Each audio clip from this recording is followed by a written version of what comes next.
je pense que ce qui m'a vraiment fait kiffer l'humour dès le début, c'est la grande époque de la grosse émission sur Comédie, avec notamment Cadet Olivier. Avec mon frère, on était des fans absolus de Cadet Olivier, et je pense que c'est là que vraiment j'ai commencé à me dire ah ouais, je kiffe ça, je kiffe l'humour, je kiffe voilà, se mettre en scène. Parce qu'en plus, ils avaient une liberté d'expression, ils faisaient n'importe quoi. Et c'est là qu'on a qu'on a découvert plein de gens. On a découvert Hanouna, on a découvert Stéphane Guillon, on a découvert. J'arriverai pas à dire tous les noms qu'on a pu découvrir, mais voilà, toute l'époque, Comédie Canal de l'époque, H, Jamel, toute l'époque. En France, je parle d'en France. Après, aux USA, Jim Carrey. Jim Carrey, j'adore. Bah, je me retrouve en lui dans les mimiques notamment parce que c'est un truc qui moi m'a toujours fait rire dans son humour. Il a apporté de base déjà un personnage rigolo dans les vannes, mais en plus physiquement il arrivait à donner un truc que personne d'autre donnait en fait, tu vois. Et puis un peu toute l'époque des frères Wayans entre Spoof Movie, Scary Movie, puis après voilà, après je pourrais t'en citer des centaines et des dizaines, mais c'est vraiment un courant, c'est vraiment le courant Comédie Canal, tout l'humour de Les Nuls, tout ça, c'est vraiment un truc qui moi m'a forgé en termes d'humour, mais après moi c'est mon frère me fait énormément rire, je me suis beaucoup inspiré de lui de base. On se ressemble pas du tout dans le caractère, mais on a un humour commun.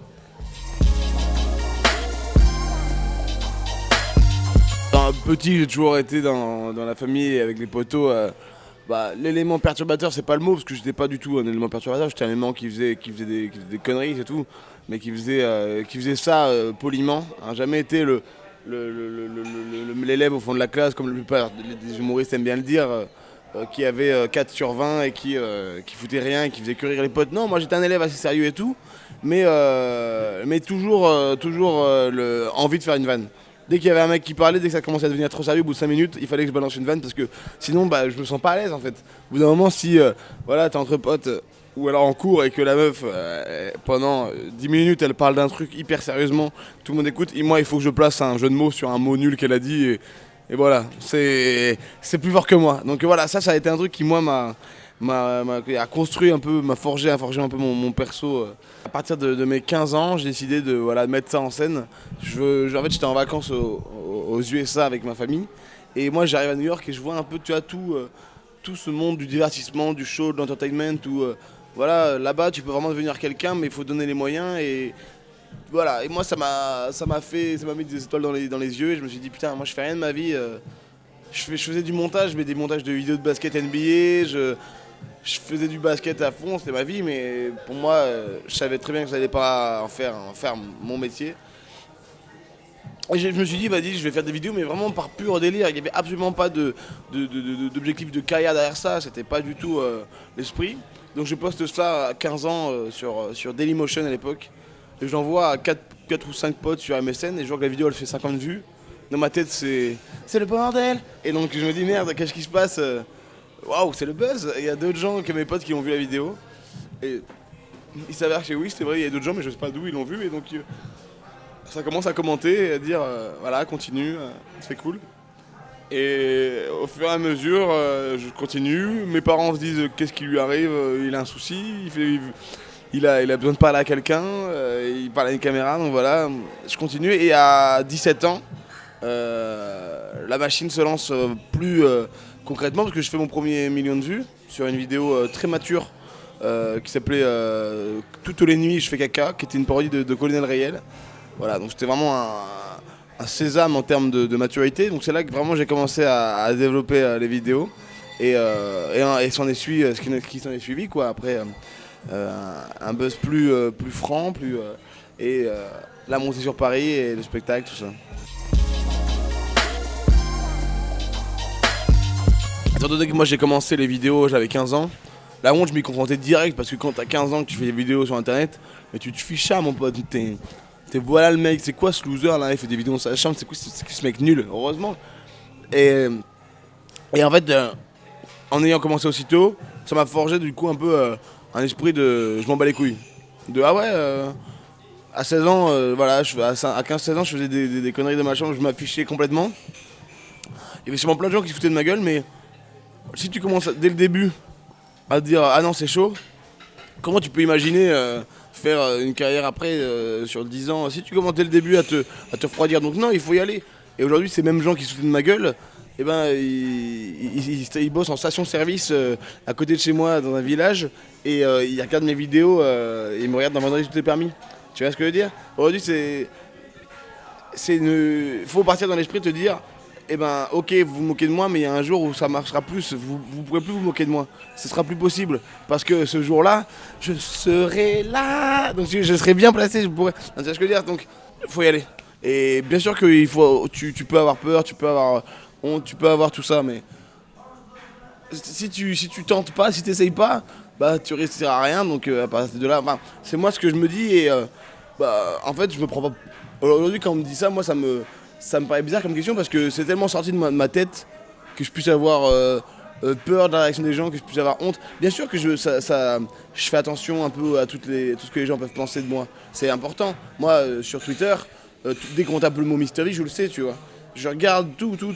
Par contre, je regarde juste, je vais pas commencer à bader, à paniquer parce que il faut vivre avec ça, c'est normal. Mais c'est ce qui te fait avancer. Si tu lis pas ça, les gens qui se disent non, moi je vais pas regarder les commentaires sur moi, qui se brident, bah du coup ils peuvent pas évoluer, ils peuvent pas travailler sur eux-mêmes et se dire ok, je prends du recul sur moi-même, qu'est-ce qu'il faut que je fasse maintenant? Si tu commences à dire non, moi je veux pas avoir le retour des gens, je fais mon truc, je m'en fous de ce que les gens y pensent. Non, tu vois, c'est pas contradictoire ce que je dis parce que certes, je m'en fous de ce que, au final, on peut penser dans le délire de il s'affiche ou quoi, c'est pas grave. Mais il faut savoir vers où tu veux aller toi, et grâce à la vie des gens, tu arriveras justement à te dire ok, ça m'intéresse, ce défaut-là, je le prends en considération pour, dans ma prochaine vidéo, l'améliorer, que ce soit pas comment dire, visible comme ça l'a été là, tu vois ce que je veux dire? Des fois, tu as des commentaires hyper intéressants de gens qui critiquent. Ils disent par exemple, ah ouais, là il force, ah non, c'est abusé, il en fait trop. Ok, moi je lis, je regarde, je prends du recul, et pour la suite, comme ça je saurai. Ça, c'est important d'avoir quand même un œil sur ce qu'on dit de toi, tout en gardant quand même, voilà, ton esprit et tes idées, tes blagues qui te font marrer, et sans te dire, vas-y, il faut que j'adapte ça à ce public-là.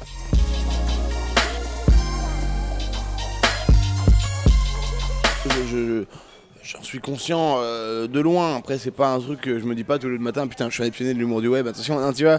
Mais disons que je sais que j'ai fait partie de cette première vague d'humoristes web qui arrivait en 2011-2012. Donc, évidemment, je le ressens comme ça. Mais après, avant moi, tu avais notamment Norman et Hugo qui formaient le Velcro. Tu avais Cyprien qui était à l'époque Monsieur Dream. T'avais Monsieur sur Canal+, aujourd'hui t'as Monsieur Poulpe qui est aussi avec moi dans le bagel, qui lui était là depuis bien longtemps. Donc des gens sur internet, il y en avait. John Rachid était là aussi depuis avant moi. Donc excuse-moi. Des gens sur internet, il y en avait. Mais disons que j'ai fait partie de ce phénomène qui arrivait en 2011-2012 avec les podcasters, quoi. Les mecs qui faisaient du fast cam avec Norman en tête de gondole et Cyprien juste derrière, qui aujourd'hui sont vraiment les deux pionniers. Pour moi, c'est surtout eux les deux pionniers aujourd'hui. Quand on parle de référence, c'est Norman et Cyprien. Moi, je suis un peu plus un ovni entre eux parce que tu vois, je fais plein de trucs différents. T'as plus de mal à m'identifier que ces zigotos. Mais bien sûr qu'il y a eu, j'ai ressenti. On faisait des articles à l'époque, c'était ouf de faire des articles pour Télérama, pour tous ces médias qui s'intéressaient à ça, tu vois. Ouais, on l'a ressenti et moi aujourd'hui ça fait plaisir parce que j'ai plein de gens aujourd'hui qui me disent, enfin, je vois des commentaires, ah ouais tu fais des vidéos à la Mister V, ah tu fais des nanas à la Mister V. Ça fait plaisir d'être une sorte de petite référence, tu vois, c'est cool. Aujourd'hui, c'est clair qu'il y a un humour à internet et ça se voit par exemple quand tu vois des humoristes de scène qui veulent par exemple faire des vidéos et qui viennent eux avant, qui ont fait de la scène depuis longtemps, qui aujourd'hui font des vidéos et tu vois que ça n'a aucun rapport et pas du tout la même façon d'être et de façon de faire qu'un mec qui a commencé des vidéos sur internet et qui fait ça vraiment tout le temps, donc tu vas le ressentir. Tu vois ce que je veux dire? Des fois t'as des humoristes, et à l'inverse, les humoristes du web quand on arrivait sur scène, c'était très difficile au début de se faire un nom et de se faire une place. Mais du coup, oui, pour moi, il y a un humour, il y a un savoir-faire en fait. Excuse-moi. Voilà, Yard, je suis désolé, j'ai des rots, ok. Voilà, quand on arrête, voilà, je veux le voir dans les commentaires, donc je le dis maintenant. Voilà, j'ai des gaz qui sortent du ventre, désolé. Et je le ressens ce que tu dis. Maintenant, je pense que c'est plus dans. L'humour va rester commun. L'humour, pour moi, j'ai toujours du mal à dire il y a un humour là, il y a un humour, il y a un humour ça, il y a un humour ça, mais dans l'humour internet, en tout cas, euh, il y a une façon de faire, une façon, tu vois, de voir la vanne de façon beaucoup plus vive, tu vois. Tu vas aller directement plus vite à la chute, donc tu vas pas amener la vanne de la même façon, tu vois. Mais quand je te disais, tu vois, des humoristes web qui font de la vidéo, des fois tu regardes et tu dis, ah ouais, bah tu vois, ça se voit qu'il sait pas par exemple, maîtriser le montage, maîtriser les rythmes dans une vanne en vidéo, tandis que sur scène, il va totalement tout défoncer. Donc pour moi, c'est une vraie différence. Nous, aujourd'hui, on a commencé sur Internet, donc on a le, on a le savoir-faire, tu vois, du point de vue d'Internet, ce qu'on n'a peut-être pas tout de suite pour la scène. Aujourd'hui, on travaille, notamment avec Hugo Norman, sur scène pour essayer vraiment de devenir de vrais humoristes à part entière. Euh, mais je dirais que sur Internet, voilà, on peut jouer du montage, on peut jouer de plein de choses, donc c'est des codes différents. C'est des codes différents. Avec Internet, tout est rapide à consommer, que les gens veulent aller vite. Je veux dire, c'est juste plus vif en fait. C'est plus vif, tout va. Tu vois, maintenant c'est 15 secondes une vidéo marrante. T'imagines 6 secondes un Vine. C'est-à-dire que bientôt, l'humour ça se consommera que par petite vidéo, tu vois. Les films on dira non, ça fera 1 heure et demie de blague, c'est bon. Ah, moi il me faut 15 secondes, après j'ai pas le temps. Hein. Donc non, les gens, tout est rapide à consommer sur Internet maintenant. C'est vraiment à la demande. Donc je dirais juste que c'est dans le format. Dans le format qu'il y a un vrai code. Moi, les vannes que je fais sur scène, c'est le même esprit que les vannes que je fais en vidéo. Donc pour moi, si c'est un mec qui fait des vidéos et qui est marrant, il peut être très bon sur scène. Il faut juste de l'entraînement, il faut juste s'adapter et trouver comment on fait de la scène. Évidemment qu'il y a un truc quand t'es sur scène que peut-être qu'un mec de vidéo n'aura jamais.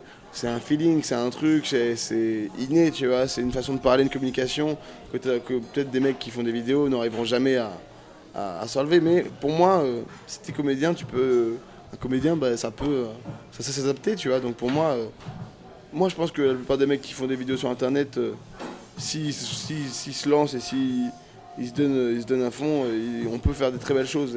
Et c'est faux de dire qu'aujourd'hui, les humoristes du web n'ont pas leur place sur scène. C'est totalement faux. C'est juste les humoristes de scène qui commencent à sentir le vent peut-être tourner, qui disent ah non, vous venez pas sur notre terrain, hein, nous on vous baise. Hein. Donc non, je pense que ça ne veut absolument rien dire. Il faut juste donner les moyens. Et Norman en est la preuve. Aujourd'hui, il remplit des salles de 5000 personnes. Combien d'humoristes de scène aujourd'hui peuvent faire la même chose? Et c'est quand tu remplis une salle de 5000 personnes, c'est que ton spectacle est bien. C'est que c'est pas un spectacle qui est juste. Voilà. Au bout d'un moment, tu le sens quand c'est une douille. Norman, ça fait 1 an qu'il fait son spectacle en tournée, que ça cartonne. Il n'y a pas une de ces salles qui a été incomplète. Tu sais que c'est pas une douille. Et la preuve, tu vois. La preuve en est pour tous les humoristes de scène. Et tous les humoristes de scène, quand ils vont voir Norman, ils valident. Et quand ils viennent voir le Whoop, ils valident. Donc c'est bien la preuve qu'aujourd'hui, ça veut rien dire.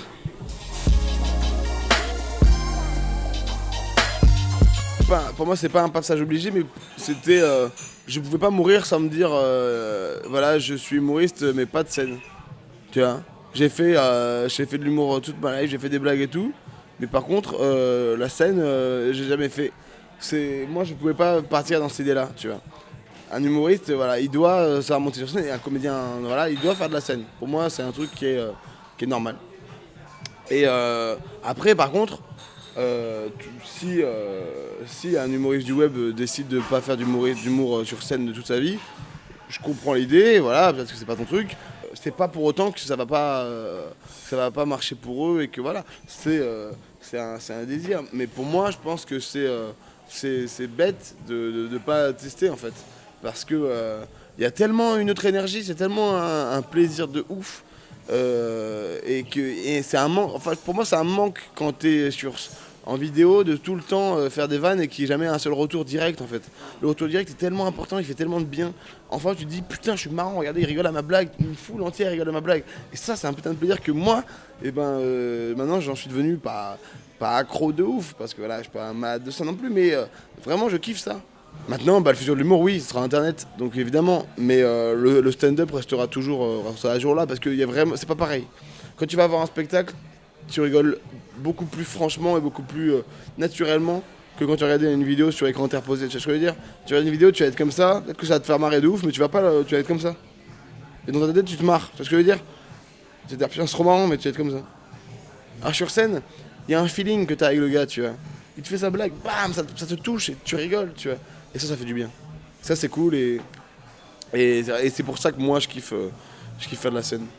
C'est que c'est vrai, tu vois. Et c'est aussi ça dont on manquait sur Internet, parce que faire des vidéos dans sa chambre, c'est bien, mais quand t'as aucun retour, moi je faisais mes blagues dans ma chambre, il y avait personne qui rigolait. Hein, et ma peluche de Footix Coupe du Monde 98, elle se tapait pas des barres. Hein. Elle était là, elle me regardait, elle disait, ouais, mesquine, voilà.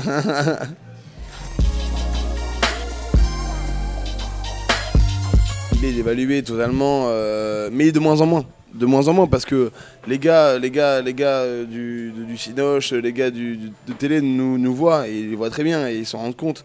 Tu vois, quand Thomas il parlait de moi la dernière fois, d'ailleurs, un grand honneur qui parle de moi de la façon, tu vois qu'ils le ressentent. Ils ressentent que sur Internet, il y a aussi des gens qui se bougent un peu le cul et qui ont envie, tu vois. Donc ça change. Ça change, les mentalités commencent à changer. Mais tu vois, quand on me voit dans des émissions comme Vendredi Tout est permis ou encore d'autres émissions du PAF, tu vois que Internet c'est encore un peu un ovni, tu vois. C'est qui ça d'où il sort ah mais c'est pas un vrai humoriste. Évidemment que t'as ça. Mais, euh, mais ça va changer et je préfère avoir cette position-là. Moi j'ai toujours dit, ma position préférée c'est celle de l'outsider, parce que t'as rien à perdre. Voilà.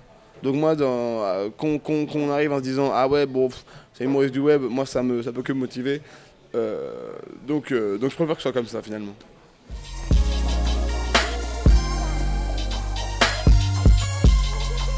Bah je vais te dire la vérité, il n'y a pas tant de différence que ça parce que moi ce que je fais avec le hoop et tout, on dirait pas comme ça mais c'est vachement fait maison tu vois. Et sur internet on est encore on y est encore à internet où tu vois beaucoup de tournages sont faits maison, le budget est restreint de ouf. Et c'est en ça que la télé nous envie, c'est parce que nous on arrive à produire en très peu de temps et avec très peu de moyens. Parce que tu vois, avec une vidéo avec un iPhone de 15 secondes, ça peut générer, moi j'ai des vidéos sur Facebook qui font 8 millions de vues et j'ai tourné ça en 30 minutes. Tu vois, t'imagines comment c'est pour des mecs de télé, des machins, des mecs, c'est fou comment on gagne nous en efficacité. Donc tu vois, quand je tourne des fois des trucs pour la téloche et que je vois que ça prend du temps à mettre en place un plan, que tout ça, je me dis quel but j'ai vraiment à vouloir sortir d'Internet. Internet, c'est trop bien pour ça, tu vois. Je peux faire une série réalisée avec un iPhone au fin fond du Kentucky avec mon ordinateur et c'est tout, c'est terminé. On s'en fout de savoir s'il y a un prod exé, un assistant réa, une maquilleuse, un script, non. C'est ça, et c'est pour ça que le web, on file droit et ça fait du bien des fois de, de pas se prendre la tête et tourner et juste se marrer. Voilà, c'est ça l'esprit que moi j'aime.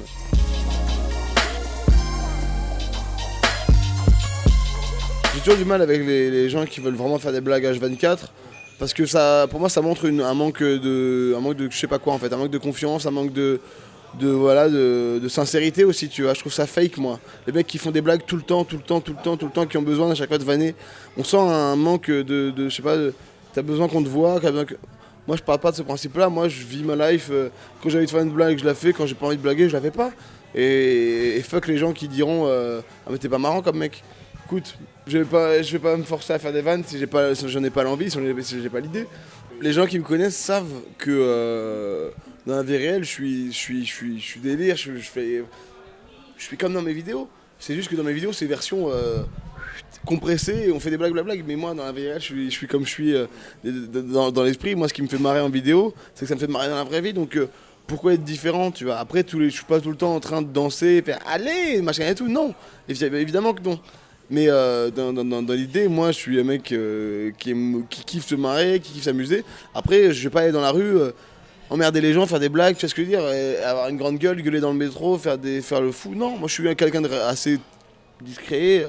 Je fais mon truc, je me marre. Mais par contre, quand je suis avec mes potes, je fais le con, bien sûr. Mais évidemment, que je fais le con. Mais pour en revenir à ce que je me disais avant, je ressens, Je ressentais pas spécialement besoin avant. Tu cutteras ou pas les moments où je fais comme ça parce que ils vont se dire voilà il est bègue de ouf. C'est un truc qui moi m'a toujours passionné. J'ai commencé avant même de faire des vidéos à faire du rap quand j'avais 11-12 ans. C'était nul à chier, hein. C'était vraiment pourri. Mais c'est vraiment le kiff. J'ai toujours kiffé ça moi. C'est toujours été un truc que j'ai kiffé. J'ai grandi avec des artistes, des gars comme Mos Def, comme Snoop, comme The Game, 50 Cent. Mon frère et moi étaient des fans de 50 Cent. Euh, on a grandi avec ça. Donc à partir de là, aujourd'hui, pour moi c'était il fallait que je fasse du pura dans mes délires, tu vois. Et quand j'ai commencé à faire de la musique dans mes conneries, bah, je me suis dit, bah, tiens, et si, pourquoi? Parce qu'aujourd'hui, un humoriste, il peut pas, s'il a envie de faire du pura et se marrer, le faire, tu vois. Donc je suis arrivé avec cette chaîne musique, sans prétention, voilà, de faire des gros scores, c'était vraiment pour le kiff. Et si les gens valident ça et qu'ils ont envie d'en voir plus, bah, qu'ils viennent sur la chaîne musique et ils seront servis, tu vois. Et ce qui s'est passé, c'est que voilà, moi j'ai prévenu les gens, je dis voilà, je fais une chaîne musique, si vous voulez la kiffer, vous vous abonnez, c'est avec plaisir. Sinon, voilà, moi je crée une autre chaîne pour pas vous forcer, si vous êtes abonné à ma chaîne et que vous aimez pas ma musique, à écouter ma musique. Vous voulez pas écouter, vous écoutez pas. Et c'est bien pour tout le monde et ça dérange personne. Et il s'est avéré que d'arriver avec cette méthode-là, et c'est ma façon d'approcher les gens a été de toute façon hyper naturelle et hyper sincère. C'est que voilà, je suis pas rappeur, donc je prétends pas aujourd'hui faire un truc de ouf dans la musique. Je kiffe ce que je fais. Si vous aimez, c'est cool. Le fait de faire une chaîne musicale, ça te donne des idées pendant que tu l'as fait en fait. Quand tu fais un son, deux sons, trois sons, et que t'as les retours et ça dit putain, quand l'album est servi. Quoi un album, ok. Et là, boum, tu rentres en studio. Donc non, oui, bien sûr, mais c'est pas sûr. Dès que j'ai commencé, je me suis pas dit, oulala, je veux lancer ma carrière de rappeur. Non. S'il y a un truc qui se développe avec le rap sur le long terme, c'est super bien. Et ça va changer les mentalités pour plein de trucs. Et je le vois arriver. Tu le vois. Je veux pas dire que c'est grâce à moi, mais je le vois que y a plein de mecs qui font des vidéos, qui commencent à faire de la musique. Je vois plein de mecs qui font dans le peura, ça commence à faire de la danse. Tu vois, dans la trappe, ça commence à danser. Il y a plein de trucs qui changent. Il y a plein de trucs qui changent dans les mentalités. Avec Internet, c'est en fait le regard qu'on a aussi sur les USA, sur tout ça, on voit plein de trucs, et on se dit, on commence de plus en plus à adapter à les gens à ah ouais, on peut être multicasquette. Parce qu'en France, généralement, les mecs qui faisaient un domaine et qui voilà, faisaient un autre, à part Yannick Noah, c'est vrai, hein, Yannick Noah, c'est le seul à avoir réussi, un des seuls à avoir réussi à faire ça. Peu l'ont fait. Yannick Noah, qui d'ailleurs camerounais breton, représente, c'est peut-être un signe. Voilà. C'est un signe, voilà, un humoriste qui fait du rap. Voilà. Moi j'ai approché le pura de façon humoristique parce que je suis comme ça. Moi demain, si je fais un son sérieux, il y aura à tous les coups un peu de vanne dedans parce que c'est pas dans mon délire de faire un truc hyper sérieux où je vais traiter d'un sujet. Ça me ressemble pas, donc pourquoi est-ce que les gens me disent ouais, on a hâte de voir tes sons sérieux. Ok, il y aura des sons sérieux, mais ce sera pas un son hyper engagé, conscient de mes couilles. Hein. Moi je suis là, je suis toujours dans l'esprit délire.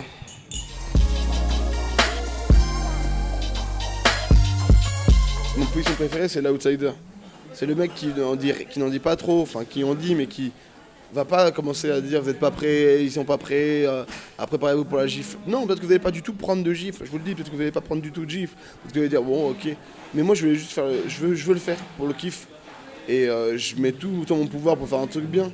Mais aujourd'hui, arriver et faire comme tous les rappeurs qui arrivent dans le game en disant ah frère, hein, t'as fait le truc, on allait prendre des prods venus de l'espace, mon pote. On a pris des vrais délires, tu vois. On a fait le truc. Non, moi, écoute, je travaille avec mon gars Geronimo Beats, on fait du son, on kiffe faire ça. On va proposer un projet. Si le projet plaît, c'est cool. S'il plaît pas, je continuerai mes vidéos. Et c'est comme ça que je pense, moi je vois la musique. C'est que de la musique, hein. Donc je préfère dire ça et que ça surprenne les gens et que voilà, plutôt qu'arriver et commencer à dire t'inquiète pas, il y aura des sons, mec, je vais parler de la mort, du tétanos, du pôle emploi, de la galère en cité, de frapper les femmes. Non, c'est pas. Peut-être qu'il y aura des thèmes qui seront hyper graves de ouf et que ça va pas se voir. Ou peut-être qu'il y aura des thèmes hyper légers que je vais rendre hyper sérieux, mais en tout cas, l'esprit n'est pas là.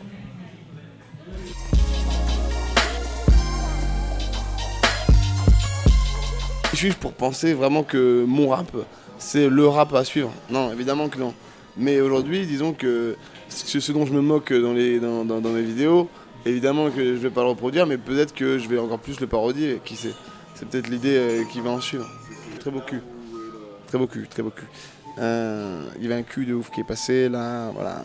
Il faut le dire aux auditeurs, aux téléspectateurs de Yard. Voilà, j'arrive plus à trouver mes mots tellement voilà, le cul m'a perturbé. Il faut le dire, je suis désolé. Très influencé par plein de styles qui aujourd'hui dérangent. Tu vois, tu me parlais de Niska tout à l'heure, moi Niska je kiffe.